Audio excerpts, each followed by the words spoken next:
Hello everyone. आप सभी लोगों का एक बार फिर से स्वागत है अनअकैडमी के नीट यूजी गेस्ट प्लेटफॉर्म पे। और यहाँ पर हम लोग क्या करते हैं, अपनी तैयारी को और भी बेहतर बनाते हैं क्वेश्चंस के माध्यम से। क्वेश्चंस के माध्यम से ही हम कोशिश करते हैं कि हमारा मैक्सिमम पोर्शन क्या हो जाए, रिवाइज हो जाए, और ऐसा होता भी है ना। तो अभी तक हम लोगों ने क्या किया था, अभी तक हम लोगों ने बहुत सारे चैप्टर्स कर लिए हुए हैं, और लगभग लगभग आपकी जो फिजिकल केमिस्ट्री है वो ख़त्म होने की कगार पे आ गई है। और इस क्रम में आज जो ये लेक्चर है ये सोल्यूशन एंड क्वालिटेटिव प्रॉपर्टीज़ का लास्ट लेक्चर है, क्योंकि यहाँ पर हम डिस्कस करने वाले हैं क्या चीज़, सोल्यूशन एंड क्वालिटेटिव प्रॉपर्टीज़ का एम्स पी वाई क्यू अभी होने वाला है। ठीक है, एम्स का पी वाई क्यू हम लोग डिस्कस करने वाले हैं। So AIIMS P Y Q, जो बच्चे इसको regular, sir will you complete entire physical, अरे all I already have completed है ना, तुम पिछले लेक्चर जाके देख लो ना। ठीक है, अभी बस खाली एक चैप्टर बचा हुआ है इसमें, केमिकल काइनेटिक्स, बाकी सारा मैंने करा दिया है। तो इसके बाद मैं दूसरा इनऑर्गेनिक स्टार्ट करूंगा यहाँ पर, समझी साथी। ओके, सो अभी हम लोग एम्स पी वाई क्यू करने वाले हैं सोल्यूशन एंड क्वालिटेटिव प्रॉपर्टीज़ का। और जो बच्चे यहाँ रेगुलर आते हैं उनको पता ही है कि मेरा क्या चलता है। जब भी एम्स पी वाई क्यू करा रहा हूँ इसका मतलब ये चैप्टर समाप्ति की कगार पे है ना। और बहुत सारे क्वेश्चंस यहाँ किए जा चुके हैं। हर एक चैप्टर में मेरी कोशिश होती है कि 150 से 200 क्वेश्चन करा दिए जाएँ, ताकि आपका कोई भी कंसेप्ट बचे नहीं। सारे कंसेप्ट ऑलमोस्ट रिवाइज हो जाते हैं, सारी चीज़ें यहाँ हो जाती हैं, और आपको परेशान होने की ज़रूरत नहीं है। सारा का सारा पीडीएफ आपको टेलीग्राम लिंक पे मिल जाएगा, टेलीग्राम लिंक डिस्क्रिप्शन बॉक्स में दी हुई है। Okay, so let's crack it. और आज हम स्टार्ट करते हैं सोल्यूशन एंड क्वालिटेटिव प्रॉपर्टीज़ का एम्स पी वाई क्यू। तो लेक्चर स्टार्ट करने से पहले दो तीन इंपॉर्टेंट बातें, जैसे जो लोग नए आ रहे हैं उनको मैं बता दूं, मेरा नाम शुभम श्रीवास्तव है। मैंने अपनी post graduation Banaras Hindu university से कर रखी है, और मेरी ऑल इंडिया रैंक 22 रह चुकी है CSIR नेट के एग्जामिनेशन में, और पिछले 7 से ज़्यादा सालों से मैं आप जैसे बच्चों को पढ़ा रहा हूँ, है ना। तो पढ़ाई में तो कोई भी कमी नहीं रहेगी, है ना। बस ज़्यादा से ज़्यादा लोग आइए आप लोग, और थोड़ा मेरी क्लास में सिंसियरली सीखने की कोशिश किया कीजिए कि क्या बताया जा रहा है, उसका मतलब क्या है। ठीक है, मैं यही कोशिश करता हूँ कि कोई भी बात है, कोई भी कंसेप्ट है, वो बहुत क्रिस्टल क्लियर होना चाहिए, एकदम समझ में आना चाहिए बढ़िया से। ठीक है, और अगर आप अपनी तैयारी को लेकर सीरियस हैं तो please go for the plus subscription of Unacademy. Plus subscription of Unacademy पे आपको बहुत सारे बेनिफिट्स मिलते हैं, और उन बहुत सारे बेनिफिट्स में ये है कि आपको पर्टिकुलर एग्ज़ाम सेक्शन से रिलेटेड, आप जिस भी एग्जामिनेशन की बात कर रहे हैं, आप जिस भी कोर्स को ज्वाइन करने जा रहे हैं, उस कोर्स से रिलेटेड आपको बहुत सारे एजुकेटर्स एक ही प्लेटफॉर्म पे मिल जाते हैं, और सारे एजुकेटर्स एक से बढ़कर एक होते हैं। आपको वहाँ डेली लाइव क्लासेस मिलती हैं, आपको वहाँ पर वेल स्ट्रक्चर्ड कोर्स मिलता है, लाइव टेस्ट और क्विजेज होते हैं, ताकि पता चल सके कि आपकी प्रिपरेशन किस डायरेक्शन में जा रही है। और आपका अगर कोई लेक्चर मिस होता है तो उसके लिए आपके डाउनलोडेड वीडियोस भी अवेलेबल होते हैं। और प्लस एक और खासियत होती है प्लस सब्सक्रिप्शन की, कि प्लस सब्सक्रिप्शन में आपका जो एजुकेटर है, आप जिससे पढ़ रहे हैं, आप उससे रियल टाइम में अपने डाउट का सोल्यूशन ले सकते हैं। ठीक है, सो आपका डाउट पूरा सॉल्व हो जाएगा। तो it's a very good platform. ये पर्सनल इंट्रैक्शन वाला आपको किसी और प्लेटफॉर्म पे नहीं मिलेगा। नो डाउट यूट्यूब पे हम लोग पढ़ाते हैं, हम लोग स्पेशल क्लासेस में पढ़ाते हैं, यहाँ उतना हद तक पर्सनल इंट्रैक्शन नहीं हो पाता बच्चे के साथ। ठीक है, कि हम मॉनिटर कर सकें कि वो कितना आगे जा रहा है या कितनी अच्छी तैयारी कर रहा है। वहाँ एक एक बच्चे की मॉनिटरिंग करता है जो भी एजुकेटर होता है। तो plus subscription is very good. Plus subscription के लिए सभी लोगों को जाना चाहिए जो लोग अपनी तैयारी को लेकर सीरियस हैं, क्योंकि अभी देखो कोविड का टाइम चल रहा है, आप नॉर्मल कोचिंग इंस्टीट्यूट ज्वाइन नहीं कर सकते, और वहाँ फीस, आप फीस देखोगे तो ये है फीस 36,000 ओनली फॉर 2 ईयर्स। ठीक है, जो कि कुछ नहीं है। ठीक है, आप वहाँ नॉर्मल कोचिंग इंस्टीट्यूट में जाते हैं, आपको कंपेल होना पड़ता है कि आपको इसी टीचर से पढ़ना है, इसी बैच में पढ़ना है। बैच चेंज करने के लिए तमाम आपको पापल बेड़ने पड़ते हैं। ठीक है, और फीस होती है कितनी, बहुत सारी होती है, 1 साल की। यहाँ आप जिससे चाहें उससे पढ़ सकते हैं। ठीक है, तो आपकी सिंसियरिटी के ऊपर है ना। और आप देख सकते हैं 1 साल और 2 साल की फीस बहुत कम है। मैं महीने भर के लिए नहीं आपको कभी भी सपोर्ट करूंगा, इंकरेज करूंगा, क्योंकि 2 महीने 3 महीने में कोई तैयारी नहीं हो पाती, तो ये पैसा आपका वेस्ट जाता है वहाँ पर। ठीक है, तो प्लीज़ गो फॉर 1 ईयर और 2 ईयर सब्सक्रिप्शन। और अगर आप मेरा कोड SHUBH यूज़ करते हैं तो आपको इंस्टेंट 10% डिस्काउंट भी मिल जाता है। सो 10% डिस्काउंट से आपको बहुत फ़ायदा होगा। और ये जो अमाउंट इतना कम है 2 साल का, ये आप EMIs में भी पे कर सकते हैं। सो इतना बढ़िया ऑफर आपको कहीं और नहीं मिलेगा, please go for that. Hello Raj, hello hello. ठीक है, हाँ हम सब करवा देंगे, हम सब करवा देंगे यार, है ना। Thank you thank you thank you. ज़्यादा से ज़्यादा लोग आए तो मज़ा आता है ना, जब दिखता है कि लाइव लर्नर जो है 40-50 जा रहे हैं। मेरे लिए यार अभी 40-50 भी बहुत बड़ी चीज़ है। अब यहाँ 3 लोग देख के मतलब वो थोड़ा सा डिमोरलाइजेशन होता है अंदर से कि यार क्या मतलब मैं या तो ख़राब पढ़ रहा हूँ या कोई पढ़ना नहीं चाहता है, तो वो थोड़ा ख़राब लगता है। आज सुबह मुझे भी अच्छा लगा बिकॉज मैंने देखा 40-50 40-45 लोग तक तो हो गए थे। सो उम्मीद करता हूँ उस सेशंस में और अच्छे बच्चे आएंगे ना। मैं कोशिश करूँगा कि वहाँ सेशन थोड़े बढ़ाए जाएं। ओके तो प्लीज़ आप लोग अगर ये वाले वीडियोस कंटिन्यू करना चाहते हैं। हेलो हेलो हेलो, आज IUPAC रिवाइज हो गया, गुड गुड, अच्छी बात है। प्रैक्टिस किया, प्रैक्टिस कर लिया ना, क्योंकि मैंने तो खाली 16-17 क्वेश्चन कराए, है ना, कम से कम 100 क्वेश्चन। सोई कोई पढ़ना नहीं चाहता मैं तो यार मेरे पेट पे लात मार दोगे तुम लोग। हाँ चलो कोई नहीं, ठीक है। ये कोड यार प्लीज़ शेयर करो आप लोग, है ना, ताकि ज़्यादा से ज़्यादा लोगों को मैं पढ़ा सकूँ। चलिए आज का लेक्चर शुरू करते हैं, आज का लेक्चर स्टार्ट कर देते हैं। क्या है क्वेश्चन नंबर 1, ठीक है। तो क्वेश्चन नंबर 1 देखिए क्या है भाई, क्या होना चाहिए इसका answer. What should be the answer of question number 1। क्या कह रहा है, the vapour pressure of benzene at 30 degree Celsius is 121.8 mm. By adding 15 gram of non-volatile solute in 250 gram of benzene, its vapor pressure is decreased to कितना हो गया, मतलब कितने पे पहुंच गया, तो इट इज डिक्रीज टू, चलो अच्छा है, ठीक है। तो पी नॉट दिया हुआ है, पी नॉट दिया हुआ है 121.8 और पी एस दिया हुआ है 120.2, ठीक है। तो डेल्टा पी कितना आ जाएगा यार, डेल्टा पी आ जाएगा तुम्हारा 121.8 माइनस 120.2, यानी कि ये आ जाएगा तुम्हारा 1.6 mmHg, है ना। तो आपका जो relative lowering of vapour pressure है वो कितना हो जाएगा, relative lowering of vapour pressure will be 1.6 divided by 121.8, है ना, ठीक है। ये क्वेश्चन नहीं किया था, ये क्वेश्चन नहीं किया था, इस तरीके का किया रहा होगा, ये एग्जैक्टली ये क्वेश्चन नहीं किया था, मुझे याद है, ठीक है। अब यार 97 में पूछा गया है तो मैं अभी आर्काइव करा रहा हूँ, तो जो भी आएगा सामने वो तो करना ही पड़ेगा, क्यों राज तो ये चीज़ जो भी होती है आपने देखा होगा मोल फ्रैक्शन ऑफ सोल्यूट के बराबर होती है। और मोल फ्रैक्शन ऑफ सोल्यूट के लिए क्या चाहिए होता है, मोल फ्रैक्शन ऑफ सोल्यूट के लिए number of moles of solute चाहिए होता है। तो number of moles of solute क्या हो जाएगा, number of mole of solute, it will be equal to, number of moles of solute will be equal to 15 divided by molar mass आपको निकालना है, ठीक है। और number of moles of solvent क्या होगा,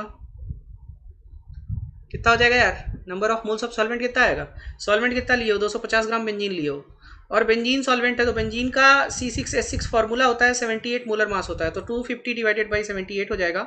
और 250 डिवाइडेड बाई 78 हो गया तो मोल फ्रैक्शन ऑफ सोल्यूट कितना आ जाएगा, mole fraction of solute will be coming approximately 15 divided by m whole divided by 15 by m plus 250 divided by 78। तो ये मोल फ्रैक्शन यहाँ रख लो, बराबर कर लो इक्वेशन नंबर 1 और इक्वेशन नंबर 2 को, इक्वेशन नंबर 1 और 2 को बराबर करके जरा कैलकुलेट करके बताओ m की वैल्यू कितनी आ रही है, जल्दी से आप लोग बताइए m की वैल्यू कितनी आ रही है, कैलकुलेट करिए।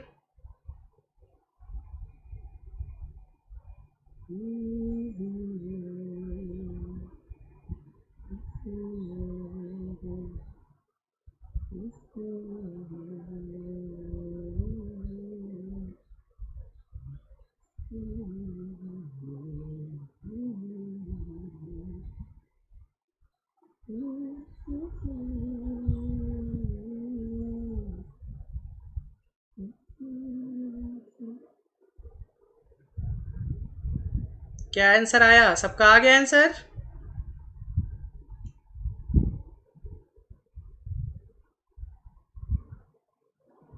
सबका आंसर आ गया,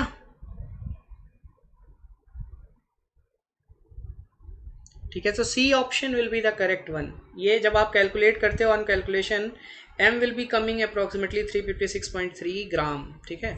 सो आपका C option will be the correct one, C option will be the correct one. देखो जानते हो आज क्या होता है ना कि मैं हर चैप्टर का, अब इतने दिन से पढ़ाते पढ़ाते ये चीज़ मुझे क्लियर हो गया कि हर चैप्टर का कुछ एक पोर्शन है ना, वहाँ से फिक्स होते हैं क्वेश्चन। अगर हम 10 साल का एक डिफरेंस लेके चले ना तो उस पोर्शन से आपको सवाल मिल जाएंगे। तो हम लोग क्या कर रहे हैं, देखो 97 का सवाल कर रहे हैं और 22 साल 2019 तक का 22 साल के बीच का सवाल कर चुके हो, तो कहीं ना कहीं इस तरीके का क्वेश्चन टकराया ही होगा, ठीक है। डोंट वरी, एक बार प्रैक्टिस कर लेते हैं, मतलब कोई ये ना कहे कि एम्स का सवाल नहीं कराए, तो करा देते हैं, ठीक है। प्योर बेंजीन फ्रीजेज एट इतना, इतना mole solution of tetrachloroethane in benzene freezes at इतना, the KF for benzene is, ठीक है। सो देखो मोलैलिटी दी हुई है, मोलैलिटी दी हुई है 0.374 मोलल, ठीक है। नॉर्मल फ्रीजिंग पॉइंट दिया हुआ है कितना, 5.45 डिग्री सेल्सियस, ठीक है। सोल्यूशन का फ्रीजिंग पॉइंट दिया हुआ है कितना, 3.55 डिग्री सेल्सियस। सो भैया डिप्रेशन इन फ्रीजिंग पॉइंट कितना आ गया, डिप्रेशन इन फ्रीजिंग पॉइंट आ गया तुम्हारा 5.45 माइनस 3.55 यानी कि 1.9 degree Celsius, delta T F आ गया, ठीक है। टेट्राक्लोरोएथेन है तो आई वैल्यू 1 होगी, के एफ वैल्यू आपको निकालना है, तो सीधा सीधा क्या फॉर्मूला लगेगा, delta T F is equal to K F M. और जो हमने प्रीवियस ईयर सॉल्व करके एनालाइज किया उसमें देखा हमने कि डेल्टा टी एफ से बहुत ज़्यादा सवाल आता है, डेल्टा टी एफ से बहुत ज़्यादा सवाल आता है, देख सकते हो आप, ठीक है। मोलैलिटी दी हुई है 0.374, तो ये के एफ इज इक्वल टू कितना आ जाएगा, K F is equal to solve कर लीजिए 1.9 डिवाइडेड बाई 1.9 डिवाइडेड बाई, तो ये आ जाएगा 5.08 के आसपास। So option number B will be the correct one, ठीक है। थोड़ा स्पीड बढ़ाने की कोशिश करते हैं, कह रहा है नाउ द क्वेश्चन इज कि 0.45 ग्राम ऑफ यूरिया मॉलिकुलर वेट इतना इन 22.5 ग्राम ऑफ वाटर शोज इतना एलिवेशन इन बॉइलिंग पॉइंट। तो डेल्टा टीवी दे रखा है, डेल्टा टीवी दे रखा है कितना तुम्हारा 0.170 डिग्री सेल्सियस, ठीक है। मोलर एलिवेशन कांस्टेंट के बी पूछा हुआ है, के बी पूछा हुआ है, ठीक है। मास ऑफ यूरिया दिया हुआ है तो number of moles of urea आ जाएगा 0.450 डिवाइडेड बाई 60, और मास ऑफ वाटर दिया हुआ है तो कितना आ जाएगा 22.5 ग्राम है, 22.5 into 10 to the power minus 3 हो जाएगा। सो मोलैलिटी कितनी आ जाएगी 0.540 डिवाइडेड बाई 60 डिवाइडेड बाई 22.5, ये ऊपर जाके क्या हो जाएगा 1000 हो जाएगा, इतने मोलल आ जाएगी। So when you will solve, you will be getting delta ये kb is equal to delta tv divided by m. So on putting these values, हाँ इससे रिलेटेड क्वेश्चन ज़्यादा आते हैं, ठीक है। So on putting these values क्या आएगा अपना ये, ठीक है। जब हम इसको सॉल्व करेंगे तो ये आता है लगभग 0.51 डिग्री सेल्सियस, आप कैलकुलेट करें सेल्सियस मोलल, ठीक है। सो ये कौन सा ऑप्शन है अपना, बी ऑप्शन करेक्ट है, बी ऑप्शन करेक्ट है। सबको आ गया समझ में, दो ही लोग तो पढ़ रहे हैं यार। कह रहा want Hoff factor is, want Hoff factor का मतलब क्या होता है, वांट ऑफ फैक्टर मैंने बताया था there are 3 definitions of van't Hoff factor, 3 definitions of van't Hoff factor होती है, ठीक है। I is equal to number of particles after dissolution divided by number of particles before dissolution, या फिर abnormal colligative property, या इसी को observed colligative property बोलते हैं, divided by normal colligative property. और कॉलिगेटिव प्रॉपर्टी का इनवर्स क्या होता है, इनवर्स होता है आपका मोलर मास, तो यानी कि normal molar mass divided by abnormal molar mass. So ये 3 डेफिनेशन आप याद रखिए, सवाल आपका कभी गलत नहीं होगा। More than 1 in case of association, no less than 1 होता है, less than 1 in case of dissociation, more than 1 होता है। Normal molecular mass divided by observed molecular mass, ये सही है। Observed molecular mass divided by normal molecular mass नहीं सही है, क्योंकि observed colligative property divided by normal colligative property होता है, और जो कॉलिगेटिव प्रॉपर्टी होती हैं वो मोलर मास के क्या होती हैं, इनवर्सली प्रोपोर्शनल होती हैं। सो इस हिसाब से अपना ये सी ऑप्शन करेक्ट होगा। उम्मीद करता हूं सबको समझ आ गया होगा। समझ आ गया सबको, बढ़ते हैं आगे। नेक्स्ट क्वेश्चन है, on mixing 3 gram of non-volatile solute in 200 ml of water, its boiling point becomes 100.52। तो यहाँ से क्या पता चल रहा है कि बॉइलिंग पॉइंट इंक्रीज कर गया, ठीक है। सो जब बॉइलिंग पॉइंट इंक्रीज कर जाएगा तो यार इंक्रीज इन बॉइलिंग पॉइंट कितना आ रहा है तुम्हारा, 0.52 आ रहा है ना। इफ केबी ऑफ वाटर दिया हुआ है 0.6, ठीक है। तो molecular weight of the solute पूछा हुआ है। सो आपने 3 ग्राम मिलाया हुआ है, number of moles of solute कितना हो जाएगा 3/m moles. Mass of solvent कितना दिया हुआ है, तो देखो वाटर का दिया हुआ है 200 ml, ठीक है, तो यानी कि मास कितना हो जाएगा, 200 ग्राम हो जाएगा। क्यों 200 ग्राम हो जाएगा, क्योंकि वाटर की डेंसिटी क्या होती है, density of water is equal to 1 gram per ml। ठीक है, सो यहाँ से आपका ये 0.2 kg आ जाएगा। ये 0.2 kg आ जाएगा तो मोलैलिटी कितनी आ जाएगी, 3 divided by m divided by 0.2, सो ये आएगा 15 divided by m, 15 divided by m आएगा। और 15 डिवाइडेड बाई m जब आ जाएगा तो आप सीधा सीधा क्या रख लीजिए, delta T B is equal to K B M. तो K B M delta T B कितना है यार, 0.52 है, के बी वैल्यू कितनी है 0.6 है, और मोलैलिटी कितनी है 15 डिवाइडेड बाई कैपिटल M है। सो कैपिटल आपका सॉल्व करोगे तो कितना आ जाएगा, ये समथिंग ग्रेटर देन 15 आएगा, ग्रेटर देन 15 ये 17.3 के आसपास आ रहा है ग्राम पर मोल। सो अपना डी ऑप्शन करेक्ट हो जाएगा, D option will be the correct answer. मेरे ख्याल से सबको समझ आ गया होगा कैसे हुआ ये। अब बढ़ते हैं अगले क्वेश्चन की तरफ। कह रहा है कि the colligative property is not represented by elevation in boiling point. तो कॉलिगेटिव प्रॉपर्टी 4 होती ही हैं। 4 कॉलिगेटिव प्रॉपर्टीज कौन कौन सी होती हैं, relative lowering of vapour pressure, elevation in boiling point, depression in freezing point and osmotic pressure. इसके अलावा और कुछ नहीं होता है। तो एलिवेशन इन बॉइलिंग पॉइंट है, ठीक है, ऑस्मोटिक प्रेशर है, relative lowering of vapour pressure है, optical activity is not a colligative property. So C option will be the correct one. बढ़ते हैं अगले क्वेश्चन की तरफ। कह रहा है 20 gram of a substance were dissolved in 500 ml of water and the osmotic pressure of the solution was found to be 600 mm of mercury at 15 degree Celsius. The molecular weight of the substance is, so 20 gram of the substance, 20 gram of the substance का मतलब number of moles divided by is equal to 20 by m। If molecular mass is considered to be capital M, it is dissolved in 500 ml of water. So volume of the solution will be 500 ml, मतलब 0.5 liter. So what will be the concentration? C will be 20 divided by m divided by 0.5, यानी कि 40 by m molar। ये concentration हो जाएगी। Now the osmotic pressure is given. Osmotic pressure is given 600 mmHg. If osmotic pressure is 600 mmHg, it should be converted in terms of क्या चीज, ATM. ATM में convert कर लो तो ये कितना आ जाएगा, 60 divided by 76 atm. So if you are using the term in terms of atm, है ना, आप भाई अगर इसको एटीएम के टर्म्स में यूज कर रहे हो, आर की क्या वैल्यू लेके चलोगे, 0.0821, है ना। टेम्परेचर कितना दिया हुआ है, 15 डिग्री सेल्सियस दिया हुआ है। 15 डिग्री सेल्सियस का मतलब होता है 288 kelvin. Now put all these values in the equation, pi is equal to CRT, and when you are putting these values in this equation, 60 divided by 76 is equal to what is the value of C, that is 40 divided by M, and what is the value of R, that is 0.0821 into 288. On solving this equation, the value of M is coming out to be 1198 gram per mole. So by this calculation we came to know that the D option for this question will be the correct one. सबको आ गया समझ में? हाँ भैया, clear हो ना सब लोग, क्लियर हो ना सब लोग, जल्दीबाजी नहीं करनी ना, जल्दीबाजी नहीं करनी है, समझ आया। चलते हैं आगे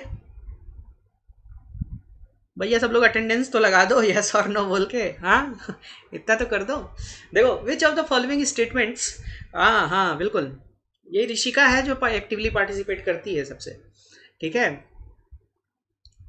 ऋषिका और राज, बाकी सब तो आके चले जाते हैं, है ना। वो which one of the statements given below concerning properties of solution describes a colligative effect.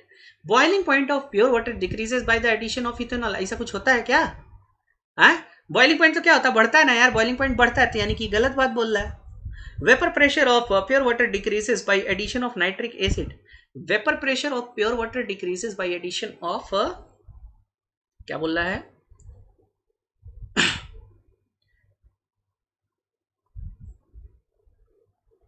तो यार ये देखो, यहाँ देखो नाइट्रिक एसिड है और यहाँ क्या डाल रहे हो, decreases by addition of naphthalene. तो नेफ्थलीन नॉन वोलेटाइल है ना, ये नॉन वोलेटाइल है, ये तो वोलेटाइल है, तो कुछ फर्क नहीं पड़ेगा, वो तो डिपेंड करेगा, है ना, मोल फ्रैक्शन पे। Boiling point of pure benzene increases by addition of toluene. Toluene भी भाई वो नॉन वोलेटाइल नहीं है ना, वोलेटाइल है। तो वोलेटाइल है तो क्या होगा, जब आप नॉन वोलेटाइल डालते हो तभी तो घटता है। सो कॉलिगेटिव इफेक्ट आपका कहाँ आ रहा है, सी ऑप्शन में आ रहा है। So the C option will be the correct one, C option will be the correct one, है ना। यहाँ वोलेटाइल नॉन वोलेटाइल वाला फंडा याद रखना, नहीं तो रॉल्टा लगा दोगे तो रॉल्टा पे तो बढ़ भी कट सकता है, घट भी सकता है, डिपेंडिंग ऑन की यार कैसा है वो, है ना। आप अगर लेस वोलेटाइल सॉल्वेंट के अंदर मोर वोलेटाइल सोल्यूट डाल रहे हो तो ऑब्वियसली वेपर प्रेशर बढ़ेगा, है ना। हमेशा कोई सल्यूट डालने से वेपर प्रेशर घटेगा ही, ये जरूरी नहीं है, समझ आई बात।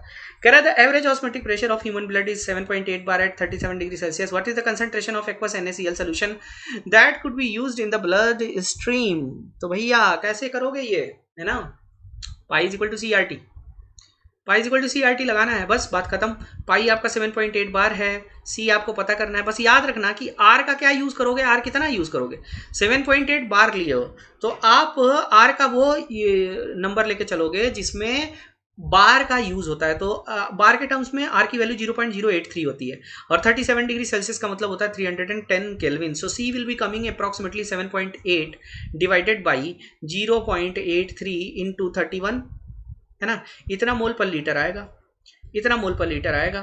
तो इसको जब हम कैलकुलेट करते हैं on calculation we will be getting कितना वैल्यू आएगा कैलकुलेट करने पर। जब इसको कैलकुलेट करोगे तो देखो वैल्यू रखो, ये आएगा 0.31 मोल पर लीटर के आसपास, 0.31 मोल पर लीटर के आसपास आएगा। आप लोग कैलकुलेशन चेक कर सकते हैं, ठीक है। राज सावधानी हटी दुर्घटना घटी, ठीक है। So B option will be the correct one. B option will be the correct one.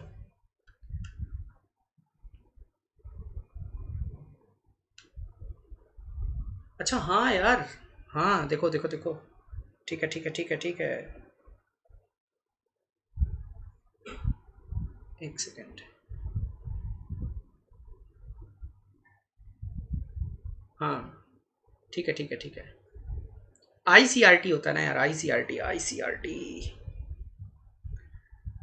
NaCl के लिए 2 होता है, ठीक है। डिवाइडेड बाई 2 हो जाएगा, divided by 2। Good good good good, ठीक है। तो ए option will be the correct one. हाँ मेरा ही बंद हो जा रहा है ना। चलते हैं देखते हैं आगे, है ना।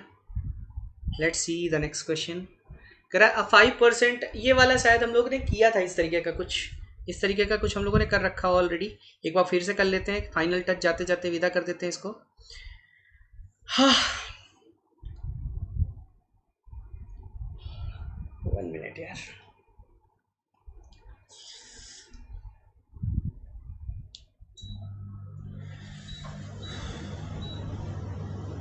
गुड आफ्टरनून नितिन, बड़ी देर बाद आया यार तुम। हाँ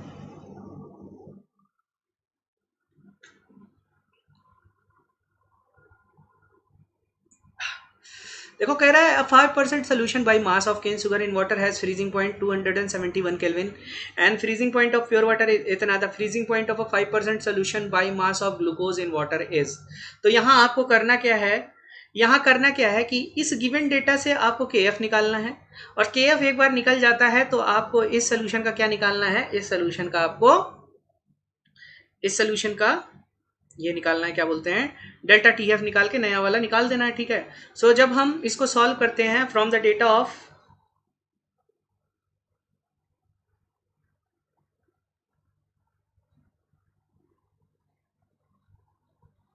केन शुगर, ठीक है, डेल्टा TF वैल्यू जो आएगी, डेल्टा TF वैल्यू तो निकाल सकते हो आराम से।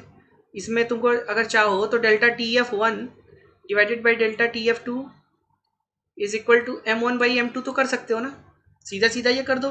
तो इसको जब सॉल्व करोगे तो ऑन सॉल्विंग डेल्टा TF2 आ रहा है अपना कितना, कैलकुलेट करोगे तो डेल्टा TF2 आएगा 4.085 केल्विन के आसपास, ठीक है। तो इसलिए हमारा जो नया फ्रीजिंग पॉइंट होगा वो कितना हो जाएगा, 273 माइनस 4.085 के आसपास आएगा। So this value will be coming approximately 269.07 kelvin के आसपास आएगा।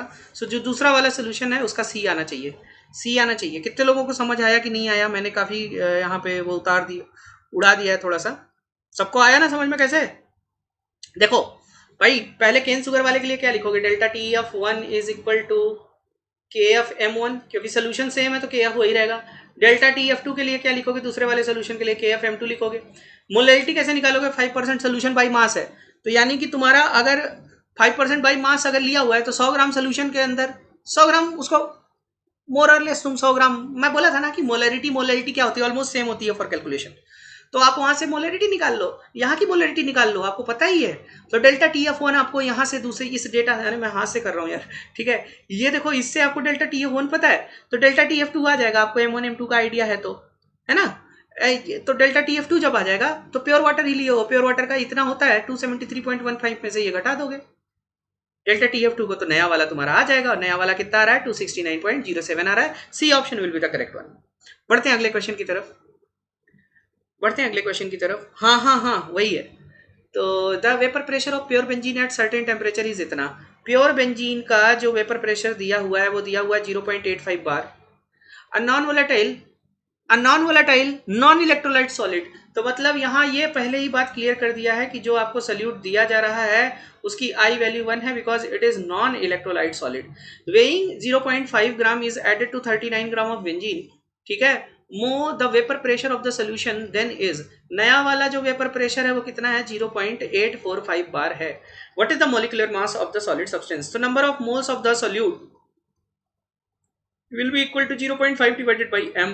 Number of moles of benzene कितना हो जाएगा, number of moles of benzene हो जाएगा तुम्हारा कितना, ये हो जाएगा 39 डिवाइडेड बाई 78 यानी कि 0.5, ये रहा, ठीक है। Number of moles of solute आ गया, तो एक्स ऑफ सोल्यूट कितना आ जाएगा, एक्स ऑफ सोल्यूट आ जाएगा तुम्हारा 0.5 divided by m divided by 0.5 divided by m plus 1/2, ये एक्स ऑफ सोल्यूट आ गया। अब डेल्टा पी कितना आ रखा है, डेल्टा पी आ रखा है 0.005 बार, तो आर एल वीपी कितना आ जाएगा, आर एल वीपी आ जाएगा delta P by P not,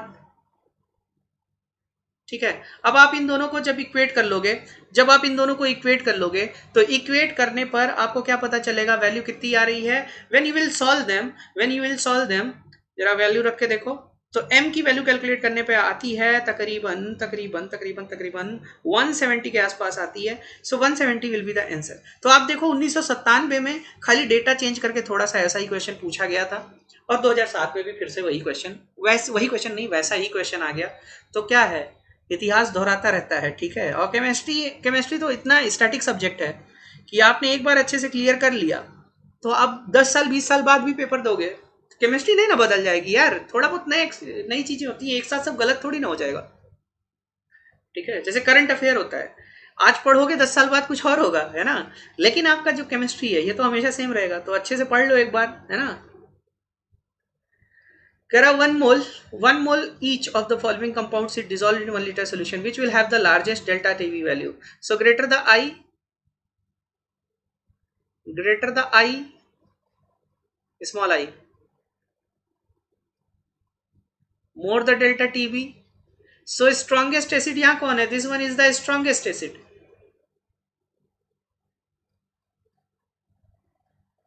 if this is the strongest acid, ठीक है, ये strongest acid है, so highly dissociated होगा, होते ही इन सब का दो होता है, लेकिन जब कंपेयर करेंगे तो यार एच आई सबसे ज्यादा डिसोसिएटेड होगा, सबसे ज्यादा डिसोसिएटेड होगा, आई सबसे ज्यादा आएगा, आई सबसे ज्यादा आएगा, तो इसका delta T B is equal to I K F M भी क्या आएगा, सेम आएगा। So D option will be the correct one. बढ़ते हैं अगले क्वेश्चन की तरफ। कह रहा है 0.01 मोल solution of KCl and BeCl2 are prepared in water. The freezing point of KCl is found to be -2 degrees Celsius. What is the freezing point of BaCl2 to be completely ionized? तो यहाँ आप लोग फिर से वही formula लगाओगे, delta T F, इसको मैं 1 मान लेता हूँ और इसको मैं 2 मान लेता हूँ, ठीक है। इसका नाम 2 है, इसका नाम या ए और बी मान लेता हूँ, KCl को ए बोलूंगा, BaCl2 को बी बोलूंगा। So delta T F of A divided by delta T F of B will be equal to I A M A divided by I B M B होगा। So सबका दोनों का solution M A M B क्या है, बराबर है। सो आई ए अगर देखा जाए तो 2 आता है, आई बी कितना आता है, 3 आता है, वांट ऑफ फैक्टर से। वांट ऑफ फैक्टर जब आपको पता चल गया तो डेल्टा टी एफ ए कितना है, 2 है, डेल्टा टी बी कितना आ जाएगा, delta T F of B कितना आ जाएगा 2/3। सो यानी कि delta T F B will be 3 degree Celsius, ठीक है। तो what is the freezing point? तो देखना डेल्टा टी एफ भी इतना आया है, सो टी एफ भी कितना हो जाएगा 0 degree Celsius -3, so -3 degree Celsius will be the answer. -3 degree Celsius will be the answer, मतलब option A will be the correct one. Option A will be the correct one. बढ़ते हैं अगले question की तरफ. An aqueous solution of hydrochloric acid obeys Raoult law, shows negative deviation from Raoult's law, so positive deviation from Raoult's law, obey Henry's law on at all ये क्या बोलते हैं compositions. जल्दी से इसका आंसर मुझे 2 सेकंड के अंदर दीजिए आप लोग. Come on, answer the question fast. Answer the question fast. Deviation पे काफी बातें की थी मैंने ना. बिल्कुल. देखिए, जब हम हाइड्रोक्लोरिक एसिड डालते हैं, हाइड्रोक्लोरिक एसिड जाके क्या करता है, नेगेटिव डेविएशन शो करता है. नेगेटिव डेविएशन क्यों शो करता है? Interaction increases. ठीक है. H2O HCl का जो इंट्रैक्शन है वो H2O H2O या फिर HCl HCl इंट्रैक्शन से क्या है, ज्यादा होता है. तो जब इंट्रैक्शन ज्यादा हो जाता है तो कैसा डेविएशन आता है? नेगेटिव डेविएशन आता है. सो इसका मतलब क्या हुआ? ओबे रॉल्ट लॉ ना. ठीक है. Obey Henry's law no. Show positive deviation no. Show negative deviation yes. ठीक है. बढ़ते हैं आगे. बिल्कुल बिल्कुल जैसे HNO3. ठीक है. हाँ, इथाइल अल्कोहल वाला पॉजिटिव डेविएशन होगा, इंट्रैक्शन घट जाता है. कह रहा है कि एट 300 केल्विन H2O और इथाइल अल्कोहल का. नितिन, एक बार मेरा लेक्चर था उसमें मैंने डेटा लिखवाया था, वो देख लेना एक बार. ठीक है. ये शायद मैं बोल रहा हूँ. ठीक है. एक बार आप चेक कर लीजिएगा डेटा, है ना, कंफर्म कर लीजिएगा इसको. At 300 kelvin the vapour pressure of an ideal solution containing 3 mole of A, 2 mole of B, 6 star at 1.4 of A, 0.5 mole are added to the solution vapour pressure of the solution. Hello hello hello hello, आ रहा है आवाज? Hello hello hello. देखो next है at 300 kelvin the vapour pressure of an ideal solution containing 3 mole of ए का 3 मोल है और B का 2 मोल है, तब जो वेपर प्रेशर पाया गया वो 600 टॉर है. 600 टॉर. ठीक है. और कह रहा है कि at the vapour pressure of ideal solution containing 3 mole of A and 2 mole of B is 600 torr. तो इसका हम प्योर का पी नॉट ए मान लेते हैं, प्योर का पी नॉट बी मान लेते हैं. सो ये क्या लिखा जा सकता है? 600 is equal to 3/5 P not A plus 2/5 P nought B लिखा जा सकता है. लिखा जा सकता है ना फ्रॉम डॉट्स लॉ. अब दूसरा डेटा जो दे रखा है सी नॉन वोलेटाइल है. सी नॉन वोलेटाइल है तो इसका मतलब पी नॉट सी क्या हो जाएगा? पी नॉट सी जीरो हो जाएगा. पी नॉट सी जीरो हो जाएगा तो यहां पर जो वेपर प्रेशर है increases by are added to this solution, the vapor pressure of the solution increases by 30 torr. तो यानी कि P नॉट ए पहले रहा होगा. वैसे यार सोल्यूशन में यार डिक्रीजेस होना चाहिए, डिक्रीजेस होना चाहिए, ये डिक्रीजेस होना चाहिए, इंक्रीज होगा ही नहीं. आप जब नॉन वोलेटाइल सोल्यूट डालोगे तो ये डिक्रीज होना चाहिए. यहां आप डिक्रीज लिखो पहले तो, है ना. सो P not a -30, P not a -30 ये टोटल वेपर प्रेशर होगा उस टाइम पे. और यहां पर मोल फ्रैक्शन सोल्यूट का कितना है? सोल्यूट का मोल फ्रैक्शन कितना है? हैं? सोल्यूट का मोल फ्रैक्शन, ए का मोल फ्रैक्शन कितना हो जाएगा? ए का मोल फ्रैक्शन हो जाएगा 1.5 डिवाइडेड बाई 2 यानी कि 3/4. 3/4 इंटू पी नॉट ए. ठीक है. सो यहां से पी नॉट ए अपना कितना आ जाएगा? यहां से P not A will be P not A by 4 is equal to 30. तो P not A is equal to आ रहा है तुम्हारा 120 टॉर.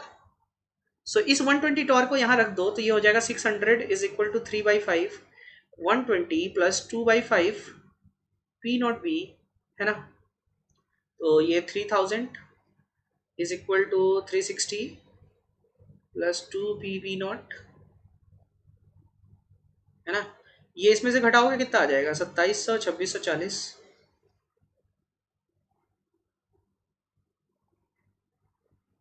कुछ आगे पीछे हुआ लगता है कैलकुलेशन. 1320 आ रहा है यार. 1320. ठीक है. 1320.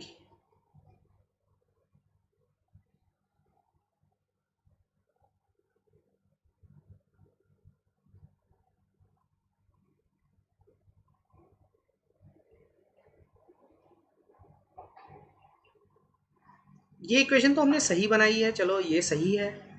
फिर दूसरी कंडीशन में ये कह रहा है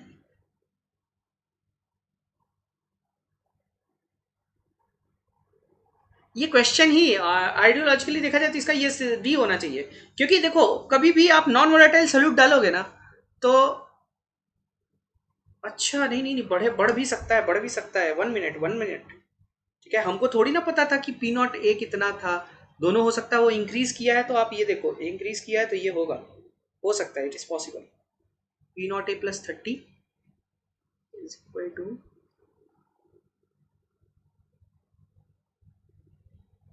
something is wrong in this question, है ना, something wrong, something is wrong.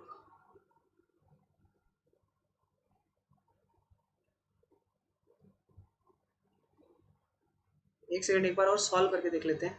Non volatile add किया गया है तो पी नॉट ए भाई, ये मैं गलत कर रहा हूँ, ये मैं गलत कर रहा हूँ।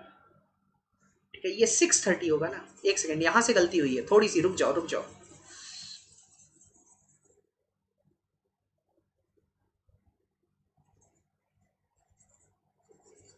यहाँ तक हम लोग करेक्ट हैं, ठीक है, यहाँ तक हम लोग करेक्ट हैं। नया प्रेशर कह रहा है 630 हो रहा है, ठीक है। और 630 किसके बराबर है?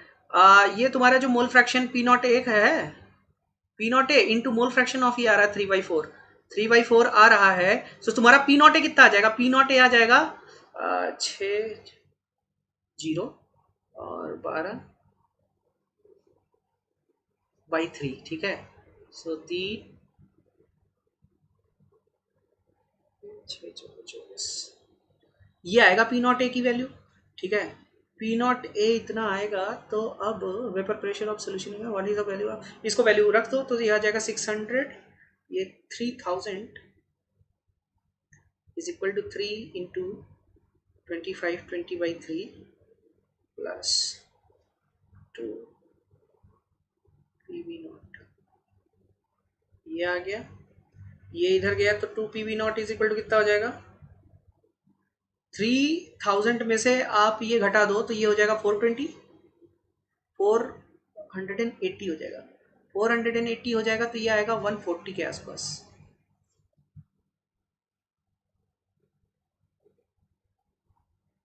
सही आया है ना यार? एडेड दिस सोल्यूशन, यहाँ तक तो हम लोग सही हैं बिल्कुल। 3000, 3 P0A, 630 हो जा रहा है नया वाला वेपर प्रेशर, और 1.5 मोल ए है और 0.5 मोल ये है, तो टोटल 2 मोल हैं तो 3/4 ही होगा। 3/4 P0A, तो P0A की वैल्यू आएगी 4 3 12 2 2425, ये 2520 डिवाइडेड बाई 3 आएगा। सही है, फिर इसको वैल्यू को पुट कर दिए। पीवी नॉट 140 आ रहा है, पीवी नॉट 140 आ रहा है, ठीक है, पीवी नॉट 140 आ रहा है, क्योंकि जब आप इसको सब्सट्रैक्ट करोगे इसमें से तो ये 480 आएगा, और 2 P V nought is equal to, अगर 480 है तो 140 आएगा। डी ऑप्शन करेक्ट होगा, डी ऑप्शन ही करेक्ट होगा। बट पीवी नॉट क्या आ रहा है? 140 आ रहा है राज, 140 आ रहा है, ठीक है। बढ़ते आगे। कह रहा है exactly 1 gram of urea dissolve in 75 gram of water, ठीक है। Exactly 1 gram of urea dissolved in 75 gram of water gives a solution that boils at 100.14 degrees Celsius at 760 torr. The molecular weight of urea is ये, the boiling point elevation constant for water is, so आपको यहाँ पर ये दिया हुआ है, क्या बोलते हैं, एलिवेशन इन बॉइलिंग पॉइंट दिया हुआ है 0.114 डिग्री सेल्सियस, ठीक है। Number of mole of urea दिया हुआ है कितना? 1/60। मास ऑफ वाटर दिया हुआ है कितना? 75 इंटू 10⁻³ है ना, के जी। और फिर इसके बाद आपको नॉर्मल कंडीशन में सब कुछ हो रहा है, सो के बी की वैल्यू पूछ रहा है, के बी की वैल्यू पूछ रहा है, तो delta T V is equal to क्या होगा? Delta T V is equal to K B M होगा, और डेल्टा टी वी आपका 0.114 है ही, के बी की वैल्यू निकालनी है। मोलरिटी का मतलब क्या होता है? 1/60 डिवाइडेड बाई 75 इंटू 1000 हो जाएगा। और जब हम इसको सॉल्व करेंगे तो the K B value will be coming approximately, कितनी आ रही K B value? K B value ये कैलकुलेट करने पे आ रही है 0.51, है ना, तो 0.51 यानी कि B option will be the correct one, B option will be the correct one. बढ़ते हैं अगले क्वेश्चन की तरफ। An aqueous solution of NaCl shows the depression of freezing point of water equal to delta TF is equal to कितना दे रखा है? 0.372 दे रखा है। The boiling point of BaCl same molality will B, same molality will B, है ना। तो देखो delta TF1 दे रखा है, डेल्टा TF2 तुमको निकालना है ना। तो उसका मतलब क्या हुआ, सारा कुछ जब सेम है तो क्या, अच्छा बॉइलिंग पॉइंट पूछा है, बॉइलिंग पॉइंट पूछा है, ठीक है बॉइलिंग पॉइंट पूछा है। सो पहले आप वाटर का क्या निकालोगे, the boiling point solution of same molality, तो इसकी मोलैलिटी पहले निकाल लो कितनी मोलैलिटी है। सो 0.372 इज इक्वल टू आई का मतलब 2 हो जाएगा, के एफ का मतलब 1.86 हो जाएगा। मोलैलिटी हमको नहीं पता है, तो मोलैलिटी कितनी आ जाएगी, 0.372 डिवाइडेड बाई 3.72, यानी कि 1/10 मोलर आ रहा है। तो delta T B is equal to कितना हो जाएगा, delta T B, delta T B आपको BaCl2 के निकालना है। BaCl2 का आई वैल्यू कितना होता है, 3 होता है। के बी वैल्यू कितना दिया हुआ है, 0.52 दिया हुआ है, और मोलैलिटी सेम है यानी कि 1/10 है ना, 1/10 है। सो इंक्रीज कितना आ रहा है, ये 0.3 इंटू 0.52, ये आ गया 6 और ये आ गया 15, 0.156 आ रहा है, 0.156 आ रहा है। तो नया वाला जो बॉइलिंग पॉइंट होगा वो 100 प्लस डेल्टा टी बी होगा। सो 100 प्लस डेल्टा टी बी होगा तो ये कितना आ जाएगा, 100.156 degree Celsius. It means D option will be the correct one. बढ़ते हैं अगले क्वेश्चन की तरफ।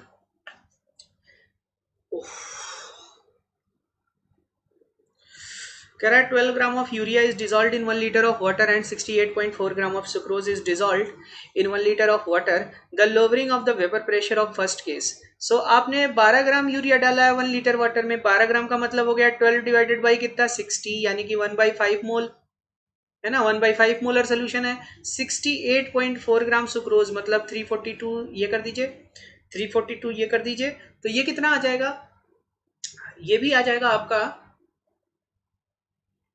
1/5 ही आएगा। सो जब दोनों का आपने मोलरिटी सेम रखा हुआ है, दोनों का कंसंट्रेशन जब आपने सेम रखा है, ठीक है, दोनों का मोलर कंसंट्रेशन आपने सेम रखा है, तो दोनों का क्या होगा, बराबर होगा, ठीक है, equal to the second. Lowering क्या होगी, दोनों में बराबर होगी, क्योंकि दोनों ही क्या है, नॉन इलेक्ट्रोलाइट्स हैं, और नॉन इलेक्ट्रोलाइट्स हैं तो जब भाई आपका सी सेम रखे हो तो ये चीज भी क्या आएगी, बराबर आएगी, कि यानी कि the lowering of the vapour pressure of first case will be equal to the second case. So A option will be the correct one. बढ़ते हैं अगले क्वेश्चन की तरफ। हमारा अगला क्वेश्चन है, हमारा अगला क्वेश्चन क्या है, नेक्स्ट क्वेश्चन इज की at a particular temperature the vapor pressure of two liquids A and B are respectively 120 and 180। तो P नॉट A दिया हुआ है 120, है ना, और P नॉट B दिया हुआ है कितना, 180। कह रहा है if 2 mole of A and 3 mole of B are mixed to form an ideal solution, the vapor pressure of the solution at the same temperature will be, very easy, dot law follow करा दो तो the total vapor pressure will be 120 into what is the mole fraction of A, it will be 2/5, है ना, क्योंकि 2 मोल है और 3 मोल ये है, तो टोटल मोल 5 हो जाएंगे, ए का मोल फ्रैक्शन 2/5 आ जाएगा, है ना, और ये कितना हो जाएगा 180 इंटू 3/5। तो कैलकुलेट करने पर कितना आ रहा है, कितना आ रहा है,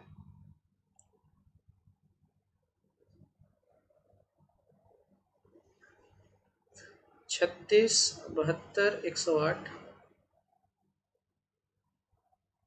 156। So A option will be the correct one, 156 mmHg will be the answer. बढ़ते हैं अगले क्वेश्चन की तरफ। कह रहा है the freezing point of equimolal solution will be highest for, तो जब मोलैलिटी सेम होती है, सारा कुछ सेम होता है, तो आपका फ्रीजिंग पॉइंट डिसाइडिंग फैक्टर कौन सा होता है, उसका एक्सटेंट ऑफ डिसोसिएशन, यानी कि उसका आई वैल्यू, आई वैल्यू जिसका, ठीक है, more the delta T F, more the I, more the delta T F, and freezing point will be inversely proportional to delta T F, क्योंकि जितना ज्यादा delta T F होगा freezing point उतना कम होता जाएगा। सो इसकी आई वैल्यू अगर तुम देखो तो 2 आ रही है, इसकी आई वैल्यू देखो तो 3 आ रही है, इसकी आई वैल्यू देखो तो 3 आ रही है, इसकी आई वैल्यू 1 आ रही है, यानी कि इसमें क्या होगा, लीस्ट डिप्रेशन होगा, लीस्ट डिप्रेशन होगा, लीस्ट डिप्रेशन होगा, तो यानी कि हाईएस्ट फ्रीजिंग पॉइंट होगा। So fourth option will be the correct one. Which of the following 0.1 molar aqueous solution will have the lowest freezing point? Lowest freezing point मतलब more the delta TF,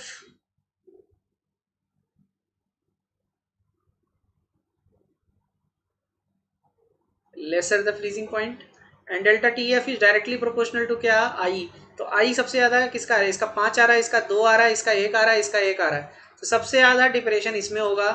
ठीक है, तो इसका freezing point सबसे कम होगा, ए option will be the correct one. बढ़ते हैं अगले क्वेश्चन की तरफ। कह रहा है सोल्यूशन कंटेनिंग 10 ग्राम पर डेसीमीटर, ठीक है, 10 ग्राम पर लीटर, ये हम लोगों ने किया हुआ है, ऑलरेडी डिस्कस्ड, ये वाला हम लोगों ने कर रखा है। ऑनलाइन क्लासरूम यार 6 हो चाहे 7 हो, तुमको पढ़ना है तो आ जाओ यार, है ना, आप नंबर्स पे क्यों जाते हो। आते हैं बच्चे, पढ़ने नहीं आते, ये देख रहे हैं कि कितने जो है ऑनलाइन है, तो जाओ भीड़ में जाओ। हाँ ठीक है। कह रहा है ये भी कल किया था हम लोगों ने कि अगर देखो 10 mm के लिए 0.2 आ रहा है तो 20 mm के लिए कितना आता है, 0.4 आता है, ये शायद हम लोगों ने किया हुआ था, सी ऑप्शन इसका करेक्ट होगा। बढ़ते हैं अगले क्वेश्चन की तरफ। A solution of urea molar mass boils इतना एटमॉस्फेरिक प्रेशर, तो केबी फॉर वाटर इज इतना respective solution will freeze at. ठीक है, सो डेल्टा टीवी आपको दिया हुआ है, डेल्टा टीवी दिया हुआ है कितना, 0.18 डिग्री सेल्सियस दिया हुआ है। ठीक है, 0.18 दिया हुआ है। आपको फ्रीजिंग पॉइंट तब तक नहीं पता चलेगा जब तक आपको डेल्टा टीएफ का नॉलेज ना हो। तो यहाँ कैलकुलेशन में फंसने की बजाय जब इक्विमोलल सोल्यूशन है, सेम सब्सटेंस है, तो ये सारी चीजें छोड़ दो, क्योंकि इससे आपका टाइम वेस्ट होगा। ठीक है, मोल वगैरह निकालने से सीधा सीधा फॉर्मूला लगाइए, delta TB by delta TF will be equal to KB by KF. ठीक है, ओके। क्यों ऐसा हो रहा है, क्योंकि delta TB is equal to I K B M, delta T F is equal to I K F M. आई और M value तो नहीं बदलेगी ना सेम सोल्यूशन के लिए। तो आप जब इसको करिएगा तो आपका डेल्टा टी एफ कितना आ जाएगा, डेल्टा टी एफ हो जाएगा डेल्टा टी बी इंटू के एफ डिवाइडेड बाई के बी। के बी का वैल्यू कितना दे रखा है, 0.512। और जब हम इसको सॉल्व करेंगे तो डेल्टा टी एफ कितना आ जाता है, डेल्टा टी एफ कितना आ जा रहा है कैलकुलेट करने पर, डेल्टा टी एफ कितना आ रहा है भैया,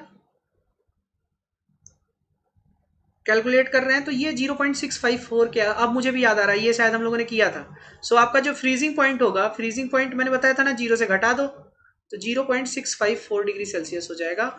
B option will be the correct one, B option will be the correct one. और मैंने ये भी बोला था कि ध्यान रखा कीजिए, ध्यान रखा कीजिए कि कब आपसे क्या पूछा जा रहा है। ठीक है, कब फ्रीजिंग पॉइंट पूछा जा रहा है, कब डिप्रेशन पूछा जा रहा है, क्योंकि डिप्रेशन यही होगा तो प्लस में आंसर आएगा, फ्रीजिंग पॉइंट है तो माइनस में आंसर आएगा, और एक इधर उधर करने से गलती होने के चांसेस ज्यादा होते हैं। ठीक है, कह रहा है अ solution of 1.8 gram of compound, empirical formula ये दे रखा है, इंपीरिकल फॉर्मूला ये दे रखा है। तो कह रहा है in 40 gram of water is observe freeze at, so if it is observe to freeze at ये, तो डेल्टा टी एफ कितना हो गया, डेल्टा टी एफ आप 0 में से घटा दो इसको, 0.465 डिग्री सेल्सियस हो गया। Okay, the molecular formula of the compound is, तो मॉलिकुलर फॉर्मूला के लिए आपको मॉलिकुलर मास पता होना चाहिए अगर आपको इंपीरिकल फॉर्मूले से निकालना है तो। ठीक है, तो नंबर ऑफ मोल्स कितने हो जाएंगे, 1.8 डिवाइडेड बाई कैपिटल एम हो जाएगा।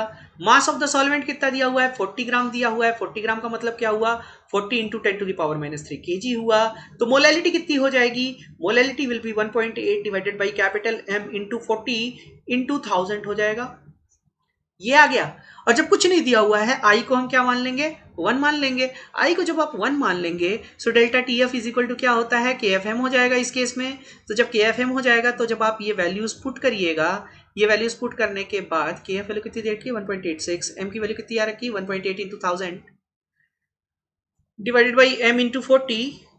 ठीक है, Telegram link, online classroom Telegram link description box में दी हुई है। ठीक है, और आप लोग प्लीज मेरी स्पेशल क्लासेस जरूर अटेंड कीजिए। ठीक है, तो m वैल्यू सॉल्व करने पे कितना आता है, ये m वैल्यू आ जा रहा है, ये कितना आ रहा है, m जरा एक बार कैलकुलेट करके देखना, कैलकुलेट करके देखना m कितना आ रहा है। Molecular mass is coming approximately 180 ग्राम पर मोल, तो 180 ग्राम पर मोल आ रहा है। इसका इंपीरिकल फॉर्मूला मास कितना है, इंपीरिकल फॉर्मूला मास यार CH2O है, CH2O का मतलब 12 और 2 14 और ये 16 30 ग्राम पर मोल आ रहा है। तो n कितना आ जाएगा, है ना, n दूसरा है, ये n डैश मान लेते हैं इसको, 180 डिवाइडेड बाई 30 तो ये 6 आएगा। सो आपको मॉलिकुलर फॉर्मूले के लिए क्या करना है, इंपीरिकल फॉर्मूले में सबस्क्रिप्ट में 6 से मल्टीप्लाई कर देना, इट विल बी C6H12O6। ठीक है, तो कहीं ना कहीं ये ग्लूकोज या फ्रक्टोज की बात थी, यानी कि डी ऑप्शन अपना करेक्ट हो जाएगा। सभी को समझ आया होगा मेरे ख्याल से, किसी को कोई दिक्कत नहीं होगी। ग्लूकोज आएगा, बिल्कुल ग्लूकोज आएगा। कह रहा है which observation reflects the colligative property. तो देख लो 0.5 molal NaBr solution has higher vapor pressure than 0.5 molal BaCl2 solution at the same temperature। तो बताओ सही कह रहा है कि नहीं कह रहा है? क्योंकि क्योंकि अगर पहला आंसर सही है, पहला स्टेटमेंट सही है कि नहीं है भाई, 0.5 मोलल अगर देखा जाए, इसकी आई वैल्यू 2 है, ठीक है, आई वैल्यू अगर 2 है तो ऑब्वियसली इसमें डिप्रेशन ज्यादा होगा, इसमें डिप्रेशन ज्यादा हो, इसमें डिप्रेशन कम होगा क्योंकि इसकी आई वैल्यू 3 है। सो डिप्रेशन ज्यादा किसमें होगा? BaCl2 में ज्यादा डिप्रेशन होगा। जब ज्यादा डिप्रेशन BaCl2 में होगा तो ऑब्वियसली BaCl2 के सोल्यूशन का जो वेपर प्रेशर आएगा वो कम आएगा। It means the first statement is correct. Pure water freezes at higher temperature than the pure methanol. नहीं नहीं, ठीक है, so, यानी कि ये स्टेटमेंट गलत है, ये स्टेटमेंट गलत है। A 0.1 molar NaOH solution freezes at lower temperature than pure water। बिल्कुल डिप्रेशन होगा, है ना, क्योंकि आपने NaOH डाला हुआ है, तो यानी कि थर्ड स्टेटमेंट करेक्ट है। So first and third statements are correct, इसका मतलब अपना डी ऑप्शन सही होगा। ओके, बढ़ते हैं अगले क्वेश्चन की तरफ। एजर्शन रीजन वाले क्वेश्चन आ गए, एजर्शन रीजन वाले क्वेश्चन आ गए, सबको पता ही होगा कैसे करना है। ओके, तो देखिए कह रहा है कि molecular mass of benzoic acid when determined by colligative property is found high. तो ऐसा ज्यादा क्यों पाया जाता है? क्योंकि सोल्यूशन जब जाता है ना अंदर तो बेंजोइक एसिड जो है डाइमराइज हो जाता है। अब कोई चीज मान लो A का मोलर मास m है तो A2 का मोलर मास कितना आएगा? 2m के आसपास आएगा ना, है ना। और अगर मान लो A2 का मोलर मास m है तो A का मोलर मास कितना आएगा? m से कम ही आएगा ना। तो जब डिसोसिएशन होता है तो ऑब्जर्व्ड मोलर मास कम हो जाता है, एसोसिएशन होता है तो ऑब्जर्व्ड मोलर मास ज्यादा हो जाता है। सो means this one is correct, this one is correct and it is the correct explanation. तो क्या हो जाएगा आपका? ए option will be the correct one, A option will be the correct one. सबको समझ आया होगा ए कैसे होगा? ठीक है, बढ़ते हैं आगे। कह रहा था molecular weight of acetic acid determined by depression in freezing point method in benzene and water was found to be different. Water is polar and benzene is not polar. ठीक है, तो ऐसा क्यों हो रहा है? जब ये क्या कर रहा है, आपका डेविएशन शो कर रहा है, ठीक है, डिप्रेशन शो कर रहा है। और ये ऐसा रीजन क्यों होता है? क्योंकि वाटर पोलर होता है, बेंजीन नॉन पोलर होता है। तो यानी कि ये भी करेक्ट है, ये भी करेक्ट है, ए ही करेक्ट होगा इसका भी। 2-3 क्वेश्चन राज और है, अगर रुक सकते हो तो रुक जाओ, ठीक है, अगर रुक सकते हो तो रुक जाओ।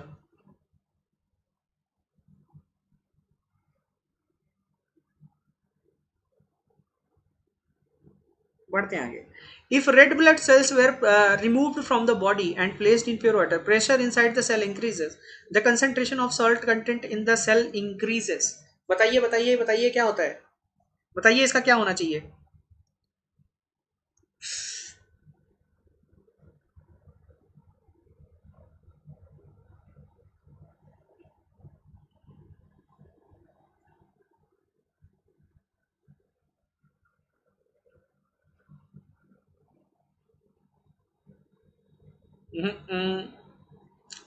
देखिए, red blood cells were removed from the body and placed in a pure water, pressure inside the cell increases, तो इंक्रीज करेगा, ठीक है। The concentration of salt content in the cell increases, तो इसकी वजह से नहीं हो रहा है क्योंकि ऑस्मोसिस हो रही है, वाटर कंटेंट सेल के अंदर और इंटर कर रहा है, इसलिए प्रेशर बढ़ रहा है, ठीक है। So this reason is wrong. So अगर ये रॉन्ग है तो क्या आंसर होगा अपना? सी होगा, ठीक है। सॉल्ट कंटेंट नहीं जा रहा अंदर, सॉल्वेंट मूव करता है ना, एसपीएम के थ्रू कौन मूव करता है? सॉल्वेंट मूव करता है। तो जब सॉल्वेंट मूव करने की वजह से प्रेशर बढ़ रहा है, ना कि कंसेंट्रेशन ऑफ सॉल्ट इंक्रीज होने की वजह से, ठीक है। Next question.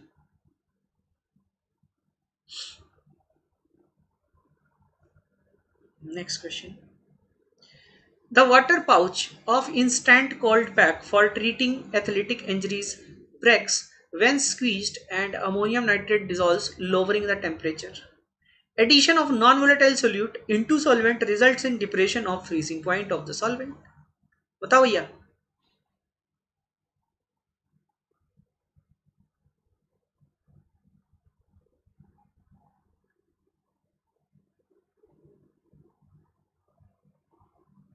सही कह रहा है, दोनों स्टेटमेंट क्या है इसके? करेक्ट ही है। तो जब दोनों स्टेटमेंट करेक्ट हैं, ये भी स्टेटमेंट करेक्ट है, ये भी स्टेटमेंट करेक्ट है, तो क्या आंसर होना चाहिए? ए शुड बी द आंसर। तो यहाँ का आंसर क्या हो जाएगा, ए हो जाएगा, ए आंसर होगा ऋषिका, ए विल बी द आंसर। ठीक है, इंस्टेंट कोल्ड पैक जो आता है उसमें फ्रीजिंग पॉइंट क्या हो जाता है, डिप्रेस कर दिया जाता है, समझे।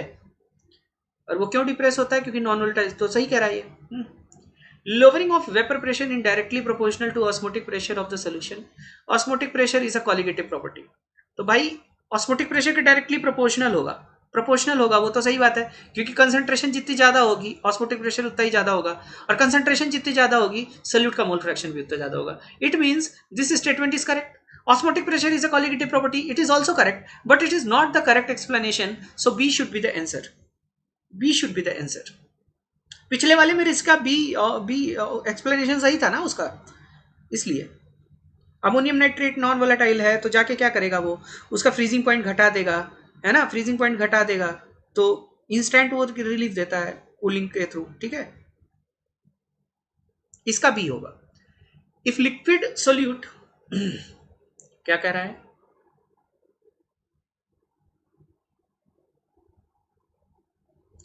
if a liquid solute more volatile than the solvent is added to the solvent, the vapor pressure of the solution may increase। कह रहा है अगर मोर, ये तो हमने बोला ही था कि डिक्रीज इन वेपर प्रेशर कब होता है, डिक्रीज इन वेपर प्रेशर तब होता है जब आप नॉन वोलेटाइल सोल्यूट डालते हो। अभी हमने कुछ देर पहले ही बताया कि अगर आप ज्यादा वोलेटाइल सोल्यूट डाल दो तो वेपर प्रेशर तो बढ़ जाना चाहिए ना, तो ये पॉसिबल है, ये बिल्कुल करेक्ट कह रहा है। In the presence of a more volatile liquid solute, only the solute will form the vapor and solvent will not। अरे ऐसी बात नहीं है, जब आप सोल्यूशन बनाओगे तो सोल्यूट और सॉल्वेंट दोनों ही कंट्रीब्यूट करते हैं वेपर प्रेशर में, means the reason is wrong. Reason correct क्या होगा कि जब आप मोर वोलेटाइल सोल्यूट डालोगे तो ज्यादा नंबर ऑफ पार्टिकल्स जाएंगे उसके, और साथ ही साथ उसके भी पार्टिकल पहले से जितने जा रहे थे उतने जा ही रहे हैं, तो रिजल्टेंट वेपर पार्टिकल्स एक्सपेक्टेड से क्या हो जाएंगे, ज्यादा हो जाएंगे, तो वेपर प्रेशर क्या हो जाएगा, बढ़ जाएगा। सो इसका तो सी करेक्ट होगा, ये गलत दे रखा है। ठीक है, ये गलत दे रखा है। नेक्स्ट देखो, ये 3 बार पूछा हुआ है, 3 बार पूछा हुआ है भैया, ये जल्दी से इसका आंसर करो, ये लास्ट क्वेश्चन है, this is the last question, जल्दी से इसका आंसर कीजिए, बताइए और कमेंट में बताइए, मैं फिर इसके बाद इसको आंसर करता हूं। ये लास्ट क्वेश्चन है,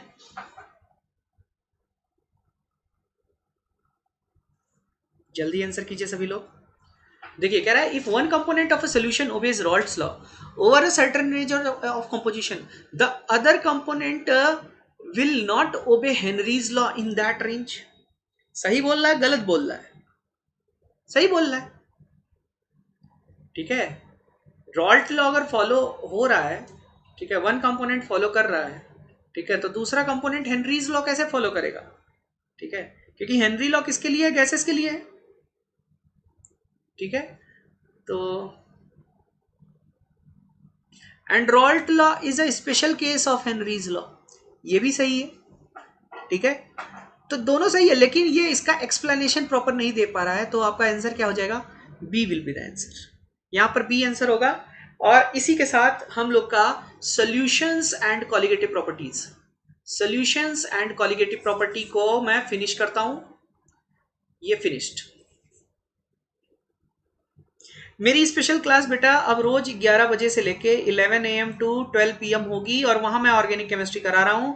आज मैंने IUPAC कराया है, आप लोग जाके देख लीजिएगा। कल मैं कराऊंगा क्या, आइसोमेरिज्म। ठीक है, तो प्लीज आप लोग ज्यादा से ज्यादा मात्रा में उसको अटेंड कीजिए।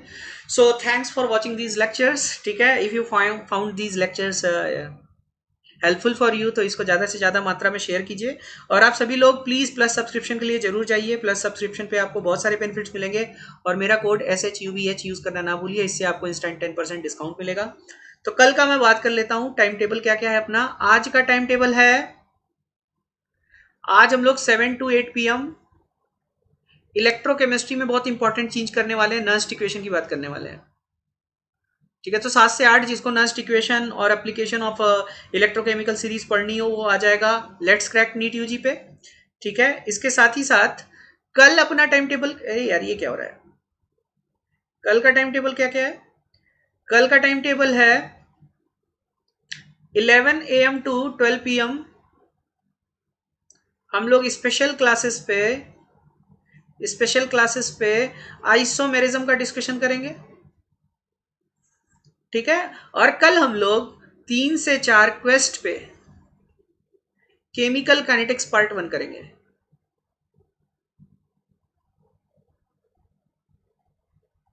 पार्ट 1 करेंगे, ठीक है। तो सभी लोगों से अनुरोध है कि इन लेक्चर्स को सिंसियरली फॉलो कीजिए। एक एक चीज में जो प्रैक्टिस करा रहा हूं उसको रेगुलर प्रैक्टिस कीजिए। ये सारा पीडीएफ आपको टेलीग्राम लिंक पे मिल जाएगा, तो टेलीग्राम लिंक आपको डिस्क्रिप्शन बॉक्स में दी हुई है, वहां से जाइए। या फिर जिसको टेलीग्राम लिंक नहीं मिल पा रही है वो मेरे नंबर पे मैसेज कर दे। मेरा नंबर है 7042832353। ठीक है, इस पे आप लोग टेलीग्राम पे मुझे मैसेज कर दीजिए, मैं आपको टेलीग्राम लिंक भेज दूंगा, तो दिक्कत नहीं होगी आप लोगों को, ठीक है। और प्लीज ये प्लस के लिए आप लोग जरूर जाइए। और मेरा कोड, अगर आप लोग किसी को जानते हैं जो अनअकैडमी ज्वाइन करना चाहता है किसी भी कोर्स के लिए, ठीक है, not only for NEET UG, he can use my code, है ना। सो प्लीज आप जितना ज्यादा से ज्यादा इस कोड को शेयर कर सकते हैं शेयर कीजिए, अपने जानने वालों को बताइए, ठीक है। It will be a great help, है ना।